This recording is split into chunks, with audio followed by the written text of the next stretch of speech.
প্রিয় বন্ধুরা, সকলকে শুভেচ্ছা জানিয়ে শুরু করছি সফলতার গল্প। যারা জীবনে অনেক কষ্ট করে, পরিশ্রম করে, মেধা খাটিয়ে বিভিন্ন ক্ষেত্রে সফল হয়েছে, তাদের নিয়ে আমাদের অনুষ্ঠান সফলতার গল্প। আজকে কথা বলবো একজন সফল মানুষ, একজন সাদা মনের মানুষ। বর্তমান উনি দুবাই প্রবাসী, মোহাম্মদ ফারুক হোসেন ভাই। ওনার সাথে আমরা কথা বলবো এবং জীবনের যে পরিশ্রম এবং উনি আজকে যে সফল হয়েছেন সেই বিষয়গুলো ওনার সাথে আমরা শেয়ার করব এবং আপনাদেরকে জানানোর চেষ্টা করব। ফারুক ভাই, আসসালামু আলাইকুম। ওয়ালাইকুম আসসালাম, কেমন আছেন? আমি অনেক ভালো আছি, আপনি কেমন আছেন? আলহামদুলিল্লাহ ভালো আছি। আজকে আমাদের যে অনুষ্ঠান সফলতার গল্প, আজকে আপনি একজন সফল মানুষ, তো এই সফল মানুষের পিছনে কার বেশি অবদান? ধন্যবাদ আপনাকে। আসলে সফলতার পিছনে আল্লাহর অশেষ রহমতেই বড় জিনিস। আর হচ্ছে সফলতার অবদান বলতে গেলে পরিশ্রমই মানুষকে সফলতাতে নিয়ে যায়। আমি পরিশ্রমটাকে বেশি প্রাধান্য দেব। আচ্ছা, অনেক অনেক ধন্যবাদ। আমরা ফারুক ভাই শুরু করব জীবনের শুরু থেকে। আপনার জন্মস্থান এবং বেড়ে ওঠা কোথায়? আমার জন্মস্থান চাঁদপুর। বেড়ে উঠছি আমি প্রাইমারি লেভেলটা আমি চাঁদপুরেই শেষ করেছি। তারপরে ঢাকাতে পড়ালেখা করেছি, ঢাকাতে বড় হয়েছি। আচ্ছা আচ্ছা, আপনার পিতামাতার নাম যদি একটু বলতেন। আমার বাবা এখন নাই, মারা গেছে। বাবার নাম আব্দুল সত্তার, মায়ের নাম আমিনা বেগম। তো মা আছে, আমার সাথে আছে। প্রাইমারি থেকে ঢাকায় আসলেন, সেই ছোটবেলার কি চাঁদপুরে যখন যেখানে বসবাস করতেন, ছোটবেলার কি সে চাঁদপুরে তো অনেক নদী আছে, তো সেই রকম কোনো কাহিনী, বেড়ে ওঠা নদীতে ঝাঁপ দেয়া? না, আমাদের যদিও চাঁদপুরে, কিন্তু আমাদের অঞ্চলে যে নদী, সেখানে আসলে অত নদী নাই। নদীর এক পাশেই চাঁদপুর ডিস্ট্রিক্টটা অবস্থিত, নদীর পূর্ব পাশে। তো সেক্ষেত্রে আসলে চাঁদপুর নদী অনেকেই ভাবে, কিন্তু আসলে অতটা নদী নাই। আমাদের একটাই নদী, সেটা ডাকাতিয়া নদী। তবে হ্যাঁ, খাল ছিল। আমরা খালে নতুন পানি আসতো, লাফ দিতাম, ছুটাছুটি করতাম, ফুটবল খেলতাম, গোল্লাছুট খেলতাম। খেলাধুলার লেভেলটা আমাদের অনেক এখনকার মতো ছিল না। তখন তো আমরা বিকাল হলেই খেলাধুলা, বৃষ্টিতে খেলাধুলা, জাস্ট খেলা, এটা প্রাণ খোলা ছিল একদম। ছোটবেলাটা অনেক সুন্দর ছিল, আনন্দের ছিল। সুখকর কিছু হতে পারে। আচ্ছা, এরপর যখন ঢাকায় আসলেন, ঢাকায় এসে পড়াশোনা শুরু, তখন কি বাবা মা সহকারে ছিলেন? হ্যাঁ হ্যাঁ, আমার বাবা মার সাথে ছিলাম। আমি রামপুর একাডেমিক স্কুল থেকে মেট্রিক পাস করেছি, আবুজর গিফারি কলেজ থেকে ইন্টার পাস করেছি। তো তারপরে কর্মজীবন বা চাকরি জীবন কিভাবে কি শুরু, যে স্ট্রাগলটা? আসলে কর্মজীবনটা বাবা মার এক ছেলে হওয়ার কারণে অনেক লেট করেই হয়েছে সেটা। আদরের সন্তান হিসাবে আমি খুব বেশি ঘুরে বেড়াইছি। বাংলাদেশের টেকনাফ থেকে তেঁতুলিয়া, মৌলভীবাজার থেকে সাতক্ষীরা, সব জায়গায় ঘুরতাম। একটা সময় এসে হয়তো প্রশ্ন জাগছে যে হ্যাঁ, আমাকে তো কিছু করতে হবে। তো যখন ঘুরতেন তখন বেকার, বাবার টাকায় ঘুরতাম। একটা সময় এসে দেখা গেছে যে না, এটা তো লাইফ না, আমাকে আরও একটা লাইফে অবতরণ করতে হবে। তো সেক্ষেত্রে বাংলাদেশে ব্যবসা শুরু করেছি, কিন্তু সফল হয়নি। কারণ আসলে সফল হওয়ার জন্য যে ক্যাটাগরি দরকার, সেক্ষেত্রে। ব্যবসাটা কোথায় শুরু করেছিলেন, কি ব্যবসা? আসলে আমাদের ব্যবসা ছিল এখানে ঢাকাতে, রেডিমেড গার্মেন্টসের দোকান ছিল, প্লাস আমি নিজে একটা ট্রাভেল এজেন্সির সাথে জড়িত ছিলাম। সেক্ষেত্রে আমরা সফল হই নাই। তো সফল না হওয়ার অনেকগুলি কারণ আছে। পাশের মানুষগুলি বিভিন্ন কারণেই হয়ে নাই। এবং আমি দেখেছি যে যখন আমার ব্যর্থতার দিনগুলি আসছে, এই বাংলাদেশে যখন অবস্থান করি, তখন অনেক কাছের মানুষগুলি দূরে সরে গেছে। এমনকি যে ভালোবাসার জন্য মানুষ, মনে করেন, অনেক ত্যাগ স্বীকার করেছি, অনেক করেছি, বাবা মাকে অনেক সময় ফাঁকি দিয়েছি, টাকা পয়সা নিয়েছি, সময় দিয়েছি। একটা সময় এসে যখন আমার চতুর্দিকে মনে হয়েছে যে আসলে সব কিছুই ভেঙে পড়ে গেছে, যে ভালোবাসার মানুষ সেও চলে গেছে, প্লাস আত্মীয় স্বজনের মধ্যেও বাঁকা দৃষ্টিটা চলে আসছে। ফারুক ভাই, যে বললেন যাকে ভালোবাসছেন সেও একসময় দূরে সরে গেছে, তা ওই বিষয়টা যদি একটু খোলসা করে বলতেন। আসলে আমি আপনাকে আগে বলছি যে আমার লাইফে আমি বেশিটা সময় এনজয় করেছি, স্টুডেন্ট লাইফে। বাবা মার একমাত্র ছেলে অনুপাতে তেমন একটা কাজ করতে হয় নাই। তো স্টুডেন্ট লাইফ থেকেই আমি আমার মোট কথা একটা মেয়েকে পছন্দ করতাম, যখন সে ক্লাস 5-এ পড়ে, 4-এ পড়ে মেবি। তো তখন আমি ইন্টারমিডিয়েট পড়ি। তখন থেকে তাকে ভালো লাগতো এবং একটা পর্যায়ে তাদের ফ্যামিলির সাথে আমার একটা ভালো আন্ডারস্ট্যান্ডিং হয়। যখন সে একটু বড় হয় কিংবা প্রেম ভালোবাসা এগুলি বুঝতে শিখে, তখন তার সাথে আসলে আমার একটা রিলেশন হয়ে যায়। মজার বিষয় হচ্ছে এই রিলেশনটা ছিল দীর্ঘ ১০-১২ বছর। তাকে স্কুলে ভর্তি করানো থেকে শুরু করে তার গাইডেন্স, টিচার, তারপরে কলেজে এডমিশন নেওয়া, কলেজ থেকে ইন্টার পাস করার পরে তাকে বিবিএ ভর্তি করানো। তার সবকিছুর দায়িত্বই আমার কাছে ছিল।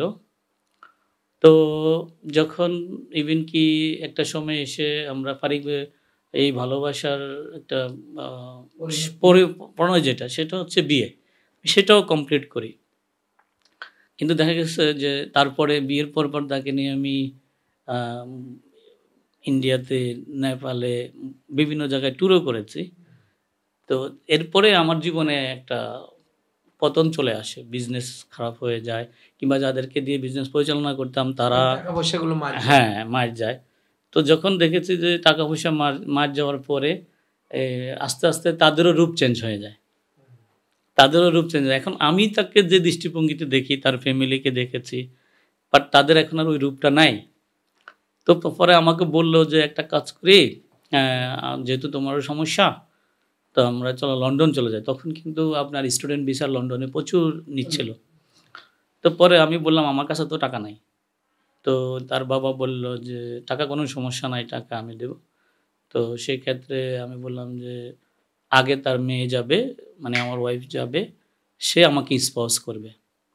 তো যাই হোক আমি আসলে ওই সময়ে মেন্টালিটিতে আমি ধরে নিয়েছি যে এটা আমার এই বিশেষ করে এখন আমার যেহেতু হাত খালি, দুর্বল, কিছু দেনা আছি, মানুষের চাপ আছে, পাওনাদাররা ডিস্টার্ব করতেছে তাদের প্রাপ্যের জন্য। কিন্তু আমি যাদের কাছে পাবো সেটা কিন্তু আমি পাচ্ছি না। তো সেই ক্ষেত্রে এখন আর কিছু বলার নাই। তো তারা স্টুডেন্ট ভিসা করলো। দেন আমি সহযোগিতা করেছি। তাকে বিভিন্ন জায়গায় গিয়ে টিকেট কনফার্ম করে দিয়েছি। তাকে আপনার গুলশান থেকে IELTS শেখার জন্য করেছি। তো একটা পর্যায়ে সে চলে যায়। যাওয়ার পরে ৩ মাস মেবি ঠিক ছিল। তারপরে সে আর যোগাযোগ বিচ্ছিন্ন করে দিছে যে আমার ফ্যামিলি যেটা বলে সেটাই। আমার ফ্যামিলি বলতে যে আমার মেয়ে যেটা বলে সেটাই। এভাবেই সে মানে একদিন উনি তো আপনার তখন ওয়াইফ ছিল। হ্যাঁ, তো এরপরে আর ওখান থেকে আর কখনো কানেক্টিং করে নাই। তার ফ্যামিলি বলত যে, "মেয়ে যদি না আসে আমরা কি করব?" আর মেয়ে বলত যে, "আমার বাবা-মা যেটা বলে আমি সেটাই।" তো সেক্ষেত্রে একসময় বুঝে গেছি যে আসলে জীবনে অর্থটাই অনেক বেশি প্রাধান্য পাচ্ছে মানে ভালোবাসার মানে থেকে। এখানে আমি একটু ইন্টারাপ্ট করি, সেটা হলো বন্ধুরা, উনি একটা মেয়েকে ক্লাস 4 থেকে ভালোবাসতেন এবং তার সমস্ত দায়-দায়িত্ব নিয়ে তাকে পড়াশুনো করানো, খাওয়ানো, এভরিথিং তার ফ্যামিলির সহযোগিতা করা যখন উনার পয়সা ছিল। তারপরে মেয়েটাকে বিদেশে চলে গেল। অ্যা তখন তো ওয়াইফ ছিল আপনার। জি। তো বিদেশে যাওয়ার পরে ৩ মাস পরে পাল্টি। এটা এটা তো অনেক কষ্টের একটা ব্যাপার। না আসলে ওই তাকে খাওয়ানো পড়ানো না। তাদের ফ্যামিলি অবস্থা যেটাই ছিল খারাপ ছিল না। দিন তবে দেখা গেছে যে একটা সময়ের পর্যায়ে যেহেতু তার সাথে আমার রিলেশনটা দীর্ঘ ১২ বছর, ১২ এক বছর। যুগ। সে ৩ সেখানে মাসে ভুলে গেল। হ্যাঁ, একটা সময় তারা আমার চেয়ে অনেক হাই লেভেলে চলে গেল। তার বাবা বিজনেস করতে ডেভেলপ হয়ে গেছে, টাকা-পয়সা হয়ে গেছে। আমি নিচে চলে আসছি। তখন আর সম্ভবত তাদের কাছে বেমানান হয়ে গেছে। তো সেক্ষেত্রেই এরপরে আর উনার সাথে আপনার কোনো যোগাযোগ আর হয়নি? অ্যা দে আমি যখন একবার যোগাযোগ ক্লোজ হওয়ার পরে আমি যখন আসলে দিশেহারা ছিলাম।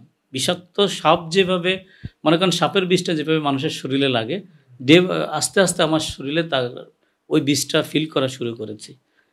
যখন আমি ঢাকা শহরে ঘুরে বেড়াতাম তখন আমাকে হাহাকার লাগতো। কারণ ১২ বছরের একটা সম্পর্ক তো আর আপনি একদিনে শেষ করতে পারবেন না। ২ দিনে শেষ করা যাবে না। তো সেক্ষেত্রে অনেকটা স্ট্রাগল করেছি, অনেক কষ্ট করেছি। কষ্ট বলতে এখানে আরেকটা সমস্যা ছিল যে আমি আমার বাবা-মার একমাত্র ছেলে। তো সেক্ষেত্রে যত কষ্টই হতো সবগুলি রাস্তার মেইন রোডে রেখে যেতে হতো বাসায়। হ্যাঁ, বাসায় যেন যেয়ে বলা যেত। বাবা-মা যেন মন খারাপ না করে, টেনশন না করে। তো বাহিরে যারা বন্ধু-বান্ধব ছিল অনেকেই সান্ত্বনা দিয়েছে কিংবা অনেকে তখন পায়নি কারণ নিজেরই অবস্থান ঠিক নাই। তো অ সে এরকম একটা পর্যায়ে এসে মনে করেন নিজেকে খুব বেশি নিঃস্ব। একেবারেই খুব বেশি নিঃস্ব মনে হয়েছে। আচ্ছা, কাছের বন্ধু যারা আপনার কাছে ছিল, যারা আপনার কাছ থেকে সহযোগিতা নিয়েছে, তাদের ফোন করলে মনে হয় তারা ফোন পিক করতো না। না, আসলে এরকম সময় কাউকে পাওয়া যায় না। এটা তখনই বুঝতে পারছি। কিংবা এরকম সময় কারো আমি বলব আপনার মাধ্যমে যে এরকম দুঃসময় যদি কারো আসো, কারো কাছে না যাওয়াটাই বেটার। কারণ কারো কাছে এরকম আশা করাটাও ভুল। কারণ আঘাতটা বেশি আসে। আর সবচেয়ে বড় বিষয় হচ্ছে আঘাতটা নিজের মানুষের কাছ থেকেই বেশি পাওয়া যায় ওইরকম সময়ে। তো সেক্ষেত্রে আলহামদুলিল্লাহ আল্লাহ তাআলা হয়তো রহমত, তখন আমি অনেক ট্রাই করতেছি নিজেকে, কখন আমি লন্ডন যাব। একটা সময় মানে তখন আপনার ভিতরে একটা জেদ এসে গেছে যে আমিও লন্ডন যেয়ে দেখাই দেব যে আমি লন্ডন আসতে পারি। যদি তখন আমার কাছে কোনো টাকা পয়সা নাই। আমি খুব নিঃস্ব অবস্থায়। আমার বাবা যদি আমার মোবাইলে ৳১০০ ফ্লাক্সি দেয় তাহলে আমি কথা বলতে পারি। ৳১০০ দিলে আমি রাস্তায় বের হতে পারি। না হলে আমার ওই সময়ে রাস্তায় বের হওয়ার কোনো সুযোগ নাই। তারপরেও তার সাথে আমি আমার একটা দোকান ছিল মতিঝিলে, সেখান থেকে আমি ১ মাসে ৳১০,০০০ বিল করছি একটা ল্যান্ডফোনে। তখন কিন্তু আপনার ইন্টারন্যাশনাল কল করার জন্য ল্যান্ডফোনে আগে বুক করতে হতো। তারপরে রাতের বেলা ওরা কলগুলি দিত। তার সাথে কথা বলছি ১ মাসে ৳১০,০০০। তখনকার সময় ১০,০০০ কিন্তু এখন অনেক টাকা। সেটা কত সালের কথা হবে? এটা ২০০৯ সালের কথা। ৯ সালে। তার মানে এখন প্রায় ৳১,০০,০০০ কাছাকাছি। হ্যাঁ। তো ওই মুহূর্তে এত নিঃস্ব অবস্থা, আমি তাকে কিন্তু কল করেছি। কিন্তু একটা সময় এসে সে আমাকে এটা বুঝাই দিছে যে তার ফ্যামিলি চায় না। আর তার ফ্যামিলি বুঝেছে যে আমার মেয়ে চায় না। তো আমাকে যা বুঝার বুঝে নিছি। তারপরে তো অনেক কষ্ট করলাম, অনেক স্ট্রাগল করলাম। আ বাসায়ও অনেক সময় পাওনাদাররা আসে, ডিস্টার্ব করে, পায় না। পলায়, পলায় থাকতে হয়। হ্যাঁ, এরকম। একেবারে এরকম। যে আমার এক ফ্রেন্ড ছিল, অ্যা ও মানুষকে টিউশনি দিত। ফকিরাপুলে বাসা, ওর অফিস। তো অফিস যেখানে, ওর ওই থাকাও সেখানে। তো দেখা গেছে যে আমি এরকম একটা পজিশনে এসে ওর ওই অফিসে, বিশ্বাস করবেন কোনো বালিশ ছিল না। একটা সোফা, এখানে আইসা ওই স্টুডেন্টরা বসতো, ওই বসার ওই জায়গার মধ্যে আমি রাতে ঘুমাইছি। আমার লাইফে তো আসলে ওখানে আমি কিন্তু শুটকি, বেগুন, কাঁকরোল এগুলি খেতাম না। আমার বাসায় আমার খাবার ছিল সিম, আলু, শীতকালের তরকারি, আর গরমকালে হলে আলু মাছ। তো আসলে আমি ওখানে একটা মহিলারা পার্সেল বিক্রি করত। দোকান ইয়েতে দিত টিফিন বক্সে করে। তো ওই খাবারটা আমাকে খেতে হয়েছে ওখানে। আমি রাত্রে সোফার মধ্যে মনে করেন মশা আছে, একটা গামছা মতো ছিল। এইটার উপরে আমি নরমালি শুয়ে থাকতাম, ঘুমায়ে থাকতাম। ওখানে অনেকটা স্ট্রাগল করেছি। প্রায় ২ মাস, ২.৫ মাস। একটা সময় ও মানে বিরক্ত হতো যে ও যায় না কেন? হ্যাঁ, যায় না কেন? কিন্তু বলতো না, বুঝতে পারতাম। তারপরে আমি এরকম কিন্তু আমি আমার প্রচেষ্টাটা ছাড়ি না, হাল ছাড়ছি না। আমি চেষ্টা করতেছি, ট্রাই করতেছি। কিন্তু আমার হিসাব হচ্ছে যে আমি এমন কিছু করি নাই যে আমি এখানে পড়ে থাকবো। অবশ্যই আমি ট্রাই করতেছি এবং আমি আমার পজিশনে যাবই। এটা আমার ভিতরের ড্রিম ছিল যে আমি একসময় উপরে উঠে আসবই। এরপরে আমি একটু করে গোছানোর চেষ্টা করতেছি, টাচ করতেছি। তারপরে বিভিন্ন জায়গায় আসলে ওই সময় আপনি যে ডাল ধরতাম ওইটাই ভেঙে পড়তো। তারপরে আমি একটা সময় এসে সিদ্ধান্ত নিলাম যে হ্যাঁ, আমি বাহিরে চলে যাব। কারণ আমি বাহিরে এই দেশের জন্য আনফিট হয়ে গেছি। এখানে আমার কোনো গুরুত্ব নাই, কিংবা আমিও পারতেছি না। তো সেই ক্ষেত্রে একটা সময় এসে আমি আসলে ২০০৯ সালে ও যখন লন্ডন যায়, ১০-১১ তে আমি অনেকটা মানে মেন্টালি ভাবে হোক আর সব দিকেই আমি করেছি, স্ট্রাগল করেছি। এমনকি আমার খুব কাছের মানুষগুলি আমাকে অন্য লাইনেও নিয়ে যেতে চাইছিল, যদিও সেটা পারে নাই। তো মানুষের যখন খারাপ সময় আসে তখন অনেক দিক থেকেই অনেকেই ঢিল মারে। কুপ্রস্তাব আসে। হ্যাঁ, আসে। তো স্মাগলিং কর। হ্যাঁ, অনেক কিছুই। তো যাই হোক, ভালো না থেকে খারাপ হওয়া, ড্রিংকস করা, এগুলিও আসে। তো ওগুলিকে এভয়েড করে একটা সময় আমি বিদেশে গেলেন। হ্যাঁ, না, ইন্ডিয়াতে গেলাম ১ম। আচ্ছা। যে ওখানে কিছু করা যায় কিনা, ওখান থেকে বাংলাদেশে কিছু করা যায় কিনা। দেখলাম যে না, ওটাও পসিবল হচ্ছে না।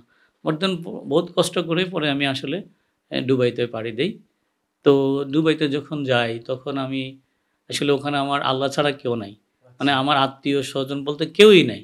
তো যে লোকটার মাধ্যমে গেছি তিনি আমার রিলেটিভ। সেও জানতো না যে আমি ডুবে আসতেছি। সে জানতো যে অন্য লোক। আচ্ছা। কারণ সে আমাকে নিবে না। তো যাই হোক, টাকা পয়সা কষ্ট করে দিয়ে তাকে গেছি। যাওয়ার পরে তো ওখানে যাওয়ার পরে যেটা সত্য কথা যে দুবাইতে যখন প্রথম গেলাম, আমরা তো এখানে বক্স খাটে ঘুমাইছি কিংবা ঘুমাই, ওখানে হাসপাতালের বেডের মতো একটার উপরে একজন, এভাবে 3 জন 4 জন একজনের উপরে থাকে। ওরকম থাক। হ্যাঁ, তো ওখানে যখন যাই আমার আরেকটা জিনিস ছিল, এটা বলা দরকার আপনাকে, যে আসলে আমি যখন আমার এমিরেটসে সকাল 10:30 ফ্লাইট ছিল। তো আমি আমার মা এবং বাবাকে বলছি আপনারা ভোর 6টায় এয়ারপোর্ট চলে আসবেন। আমি আগেই এয়ারপোর্ট ছিলাম, রাতে এয়ারপোর্ট ছিল। তো যখন যখন এয়ারপোর্টে ঢুকবো তখন আমার মা বলতেছে, "তোর কাছে তো ডলার-টলার কিছু নাই। কি করবি?" হ্যাঁ, তো টাকা পয়সা। আমি বলছি যে, "না, আমার কাছে তো নাই।" তো আমার মনে আছে আমার মা আমাকে ৫০ দিরহাম কিনার পরিমাণ যে টাকা দরকার, ওই টাকাটা আমাকে পে করছে। কিভাবে? ওখানে এয়ারপোর্টে তখন কিন্তু বলতো যে দিরহাম লাগবে কিনা, ইয়ে লাগবে কিনা। তো ৫০ দিরহামে যত টাকা আমার মা ওইটা আমাকে দিল। এই ৫০ দিরহাম আমি নিয়ে যখন এয়ারপোর্টের ভিতরে ঢুকি তখন আমার চোখ দিয়ে টরটর করে পানি পড়ে যে আমি কোথায় আছি? তারপরে সবচেয়ে বড় বিষয় ছিল যেটা, সেটা হচ্ছে আমি যখন বিমানে উঠার পরে বিমানটা যখন ছাড়বে, একেবারে এখন বিমান পিছে দিচ্ছে। ওই সময় আমি আমার মাকে ফোন করেছি, বলছি যে, "মা, ফ্লাইট ছেড়ে দিচ্ছে। আমি চলে যাচ্ছি, টেনশন করেন না।" আমার মার একটা আত্মচিৎকার ছিল, "বাবা, তোকে আমি কখনো বিদেশ যেতে চাইনি।" এভাবে ওই চিৎকারটা আমার আজও কানের মধ্যে ভাসে। যে আমার মা এভাবে চিৎকার করছে এয়ারপোর্টে যে আমাকে আসলেই বিদেশ যেতে দেয় নাই। কিন্তু সময় আমাকে সেটা তৈরি করেছে। যাই হোক, বিদেশে গেলাম। যাওয়ার পরে ওখানে আসলে ওই সময়, এখন তো অনেক সহজ হয়েছে, তখন সহজ ছিল না। কেউ কাউকে পাশে পাওয়া যায় না, অনেক কঠিন সেখানে। আপনজন না থাকলে, ইয়ে না থাকলে। তো সেখানে যাওয়ার পরে আমাকে যার মাধ্যমে গেছি উনি একটা রুম ঠিক করে দিয়েছে। দেওয়ার পরে আমি ওখানে থাকলাম। আর প্রায় ২ মাসের মতো আমার খালাতো ভাই ছিল। ও বাহরাইন থেকে টাকা পাঠাইছে কিংবা আমার দেশ থেকেও পাঠাইছে। আমি ওইভাবে ভাড়া মানে রুম ভাড়া, খানা খরচ দিয়েছি। আর চেষ্টা করতেছি কিছু করা যায় কিনা। দুবাই তো এত কষ্ট, তারপরে কাজের সন্ধান কিভাবে হলো? আসলে দুবাইতে এখন আপনারা যেটা দেখতেছেন, কিন্তু তখন এরকম ছিল না। তখন আরো অনেক হার্ড ছিল। এখন ইজি। এখন ভিসা পাওয়া ইজি, সবকিছু অনলাইনে আছে, দেখা যায়। কিংবা রিলেটিভ কারো না কারো রিলেটিভ আছে। তখন এরকম ছিল না। তো আমি যাওয়ার পরে যখন মানে ওখানে কাজ ছিল, কাজে যারা টেকনিক্যালি কাজ জানে। বিল্ডিং কনস্ট্রাকশনের কাজ এগুলি ছিল।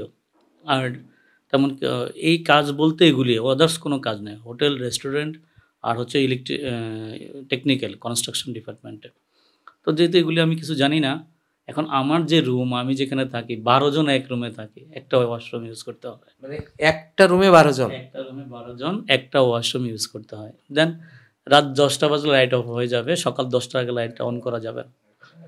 তো ওই ক্ষেত্রে আমরা যখন এটা করি, তখন আমি তো নতুন, আমি বুঝতে পারতেছি না কি করব। আর প্রচণ্ড গরম। এখন ওই গরমটা নাই। আগে তো 55, 50 র উপরে গরম থাকতো। তো ওই মুহূর্তে খুব টেনশনে পড়ে গেছি, কি করা যায়? রুম ভাড়া আছে, খানা খরচ আছে, মোবাইল বিল আছে। তো একদিন নাটকীয়ভাবে একজনের সাথে এক জায়গায় দেখা হইলো। বলল যে, "কি করি?" বললাম, "ভাই, আমি কিছুই করি না।" তো বলতেছে যে, "কিছুই করেন না? তো কিভাবে চলেন?" আমি বললাম যে, "চলতেও কষ্ট হচ্ছে।" তো বলল যে, "ঠিক আছে, আপনি একটা ইয়ে করেন, একটা E5 মোবাইল, নোকিয়া মোবাইল, এটা সংগ্রহ করতে পারবেন কিনা?" তো আমি চেষ্টা করে দেখতে পারি। তখন উনি আমাকে বলার পরে আমি আইসা যে লোকটার মাধ্যমে আমি গেছি, ওকে বললাম যে, "আমার একটা এরকম দরকার। তাহলে আমি মনে হয় কিছু করতে পারব।" তো আসলে ওই লোকটার হাতে মোবাইলটা ছিল, ইউজ করত। সে ওই মোবাইলটা আমাকে সাথে দিয়ে দেয়। তো দেওয়ার পরে আমি ওই লোককে ফোন করি যে, "ভাই, আমি E5 মোবাইলটা হ্যাঁ, অ্যারেঞ্জ করেছি।" তো বলেছে, "ঠিক আছে, আপনি আমার কাছে আসেন।" তো তার কাছে যাওয়ার পরে সে আমাকে অ্যা নেট ডাইলে দিল, ইন্টারনেট, দেন একটা অ্যাপস দিয়ে দিল যেখান থেকে আপনার মিনিট কথা বলা যায় বাংলাদেশে। তখন আমি কম বুঝি যে বাংলাদেশে যদি আপনি, আপনার রুমে লোক আছে, অন্যান্য এতে লোক আছে, ৪ মিনিট ৳১। আরেকটা লাইন আছে ৬ মিনিট ৳১। এটা আপনি যদি সেল করতে পারেন আপনার কিছু প্রফিট আসবে। তো আমি চিন্তা করলাম বসে থেকে লাভ কি, শুরু করি। তো করলাম, ৳১০০ দিল, $১০০ দিল।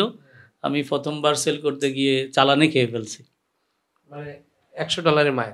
শেষ। মানে কেউ কথা বলছে, পয়সা দেয় নাই, আবার নিজে কথা বলছি। ওইভাবে বুঝি নাই, মানে শেষ হয়ে গেছে। এখন তাকে আবার ফোন করে বললাম, ভাই আমার তো ডলার শেষ। তো বললো যে একটা কাজ করেন, আমি আরো $100 দিচ্ছি। তো উনি এই $100 দেওয়ার পরে আমি একটু সিরিয়াস হলাম। তো এটাতে প্রফিট করলাম 40 টাকা না কত টাকা প্রফিট করলাম। প্রফিট করার পরে আমি যেহেতু পড়ালেখা জানি, কম্পিউটারও বুঝি, তো ওখানে কিন্তু কাউকে বুঝতে দেই না যে আমি কোন জায়গা থেকে আসছি।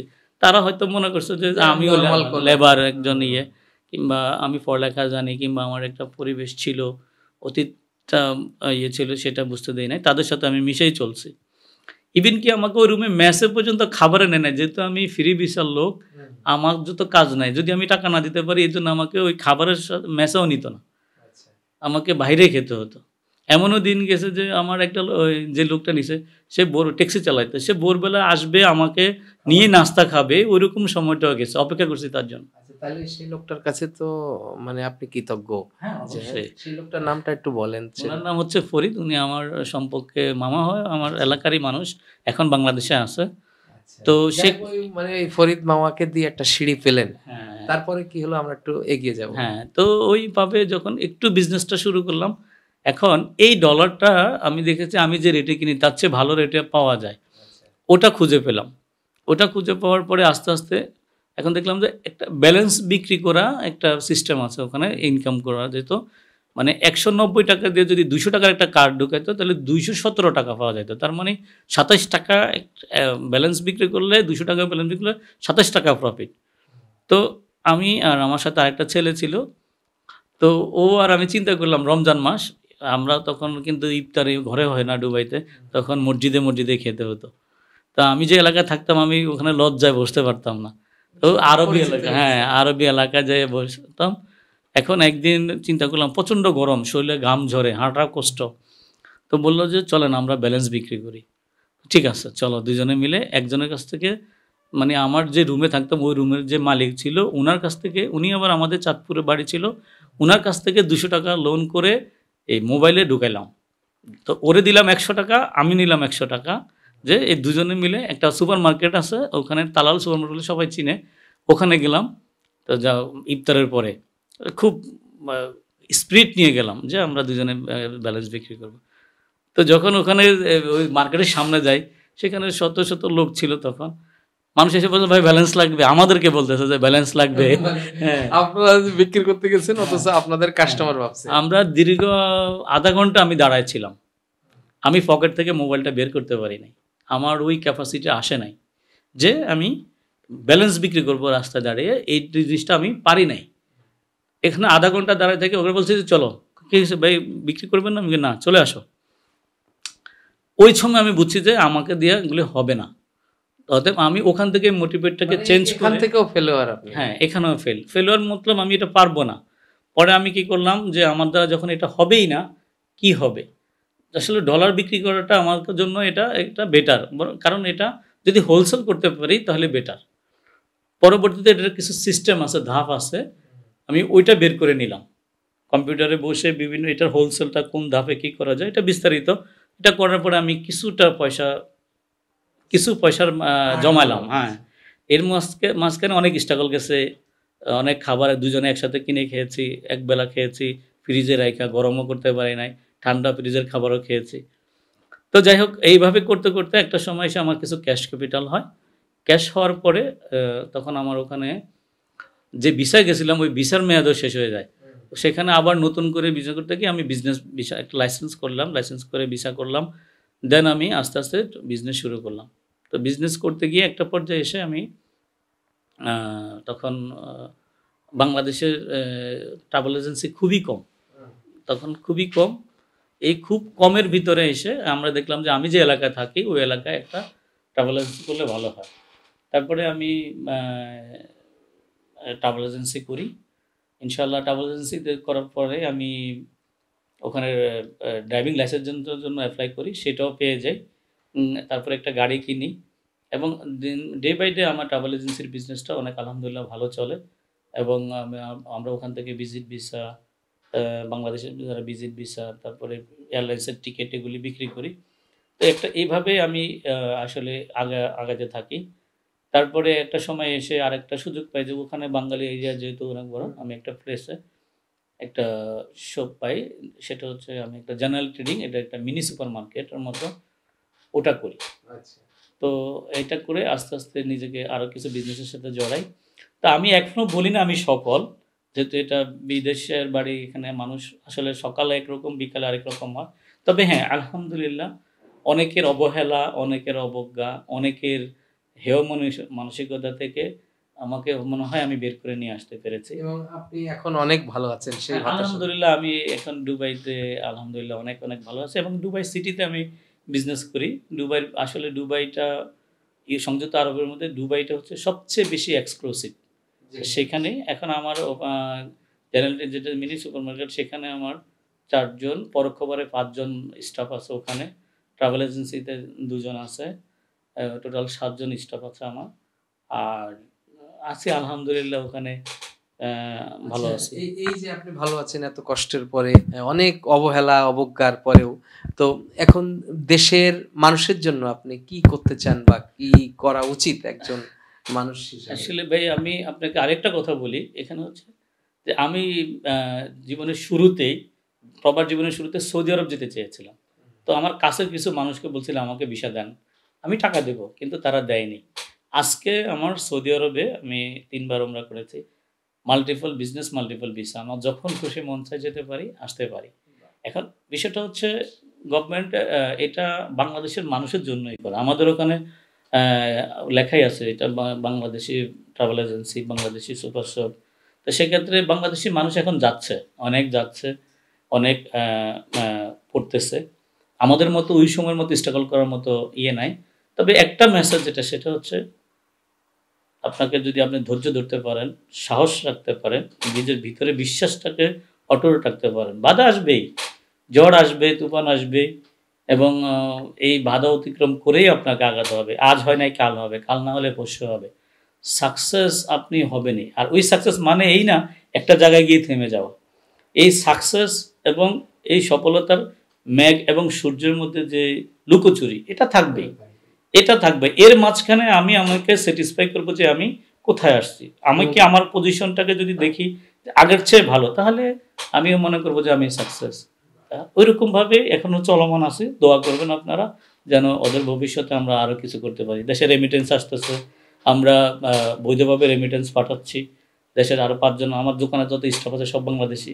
তারাও দেশের টাকা পাঠাচ্ছে। এটাই দেশের জন্য করণীয়। আর আরেকটা বিষয়, যখন আপনি চলে গেলেন সেম একটু মায়ের কথায় আসি। তো মার সাথে পরে দেখা হলো কত বছর পরে? না, মায়ের সাথে দেখা হচ্ছে ২ বছর পরে। আমি পরে ২ বছর আসছেন। পরে আসছিলাম। আচ্ছা, আসলেন মানে মায়ের দুঃখটা ঘুচে গেল। মা কি জীবিত আছেন এখন? হ্যাঁ, মা আছে। মা এখন আজকে যে আপনার সেই কষ্টটা, মার যে কষ্টটা ছিল, এখন মার কেমন, আপনাকে থেকে কতটা মা শান্তি পান? আসলে আমার মা আ সত্যি কথা যেটা আ চিরদুখী। এরকম যে একটা ছেলে, তো সেক্ষেত্রে আমার মা আর ১ মেয়ে। আমরা ১ ভাই ১ বোন। তো আমার মা সবসময় আমাকে নিয়ে টেনশন করত। কারণ একটা সময় আমার মা বলছিল, আমি জানি না। ওই সময় যখন আমি দুবাই যাই তার আগ মুহূর্তে আমার মা আমারই এক ক্লোজ লোকের কাছে বলছিল, "আমি জানি না আমার ছেলে কিভাবে বেঁচে আছে। তবে আমার ছেলের জায়গায় যদি অন্য কোনো ছেলে হতো, স্ট্রোক করে মারা যেত।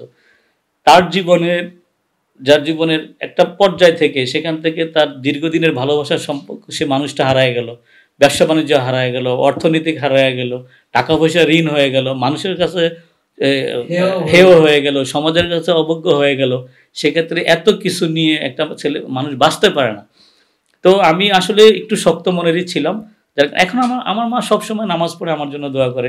জাজ্জাত নামাজ পড়তে বসলে সব ক্ষেত্রে আমার মায়ের দোয়ায় এখনো এখানে আছি। এটা মা যে আপনাকে সেই ৫০০ দেরহামের যে টাকা দিয়েছিলেন, আমি মনে করব ওইটাই হলো মায়ের আশীর্বাদ এবং তার থেকে আজকে যতটুকু জায়গা কিনেছি, যা কিছু করেছি সম্পূর্ণ মায়ের নামে। আমি কিন্তু আমি আমার নামে কিছুই করি নাই। যা করেছি মায়ের নামে। কারণ আমার তো ওই চিৎকার আমি তো এখনো ভুলি না। এটা ভুলবো না। এবং এর জন্য আপনাকে আমরা স্যালুট জানাই। বন্ধুরা, আমরা যে যেখানে যেভাবেই সাকসেস হই না কেন, কষ্ট পরিশ্রম থাকবেই, এবং তার জন্য মায়ের বাবার একটা বিশেষ অবদান এবং তাদের দোয়া আছে এবং থাকবেই। পৃথিবীর কোনো মাই চান না যে আমার সন্তান কষ্টে থাক, খারাপ থাক। তো আমরা এই সমস্ত মায়ের প্রতি আমাদের বিনম্র শ্রদ্ধা আজীবন থাকবে। ফারুক ভাই, এবার একটু আমরা অন্য প্রসঙ্গে আসি, সেটা হলো যে প্রেম ভালোবাসা তো একটা চলে গেল, এরপরে কি জীবনে আসছে? আসলে প্রেম ভালোবাসা চলমান, আমি মনে করি এটা আসবেই। আমি যখন ওই মেয়েটার সাথে আমার দুবাইতে যাওয়ার পরে একদিন কথা হয়েছিল, তো তাকে যখন আমি একটা মেসেজ দিয়েছিলাম, আমি একটা আসলে বাংলা একটা সিনেমা দেখছিলাম, তখন আমি একটু ইমোশনাল হয়ে গেছি। তো যাওয়ার পরে তাকে একটা মেসেজ দিলাম, তুমি যেখানেই থাকো ভালো থাকো, শুভকামনা রইল। কিন্তু একদিন পরে সে আমাকে ফোন করলো, হু আর ইউ, আপনি কে? তা আমি চিন্তা করলাম, যার সাথে 12 বছরের রিলেশন, সে আমার কণ্ঠ চিনবে না, এটা তো হতে পারে না। তারপরে যখন দেখলাম, পরে আমি বললাম, কিছুই বলি না, আমি বলতেছি আপনি কে, আপনি কে। তারপরে একটা লোক তার কাছ থেকে মোবাইলটা নিয়ে বলতেছে, আমি উর্দুতেই বলছি, আপ কোনে কোনে, এটা ইচ্ছে করে বলছি। তখন ওই লোকটা আমাকে বলতেছে, ভাই সাহেব আপ কোনে, इसी नंबर से एक मैसेज आया था इसलिए फ़ोन किया। मैं बोला भाई उसको पूछो, मेरे को मालूम नहीं है कौन है। क्योंकि কেন বলছে এই কথাটা, যে এখন আমি যদি বলতে যাই আমি তার হাজবেন্ড কিংবা আমি তার এটা, হয়তো সে ওখানে যেভাবে সেটেল হয়েছে, হ্যাঁ, সেখানে যেন কোনো বাধা বিপত্তি না আসে, সে যেন সুখে থাকে। মানে আপনি আসলে ভালোবাসার জায়গাটা মাস্টার, তার প্রতি ভালোবাসা তো এটা আজীবন থাকবে। এটা তো সে আপনাকে ঠকিয়েছে, তাই বলে আপনি তাকে কেন? আসলে আমি মনে করি না ও ঠকাইছে, আমি মনে করি যে আমার সিচুয়েশনে আমি ঠকে গেছি। কারণ তার আমার যদি ওই পর্যায়ে না আসতাম, হয়তো আমি যদি আর্থিক অবস্থা যদি খারাপ না হইতো, তাহলে হয়তো বা সেও চলে যেত না। আমি এটা মনে করি। আমি আজও তার মায়ের হাতের পায়েস মিস করি। তার মা অনেক ভালো মানুষ ছিলেন, এখনো আছে। তো সেক্ষেত্রে আমি মনে করি যে এটা তার কোনো ব্যর্থতা না, এটা আমার ব্যর্থতা, আমার মানে আমার কারণেই আমি তাকে হারাইছি, এটা আমি মনে করি। না, আজকের এই দিনে দাঁড়িয়ে আমি বলবো এটাই, আপনি আপনার জায়গায় সাকসেস এবং সফল। সে হয়তোবা উচ্চ আকাঙ্ক্ষার কারণে সে আজকে অনেক কিছু হারিয়েছে এবং সে মিস করছে, অবশ্যই করছে। ফারুক ভাই, আমরা অনেক কথা বললাম, এবার একটু কথা বলবো যে জীবনের এত বছর, এত স্ট্রাগল, এত কষ্টের পরে আজকে আপনি সাকসেস।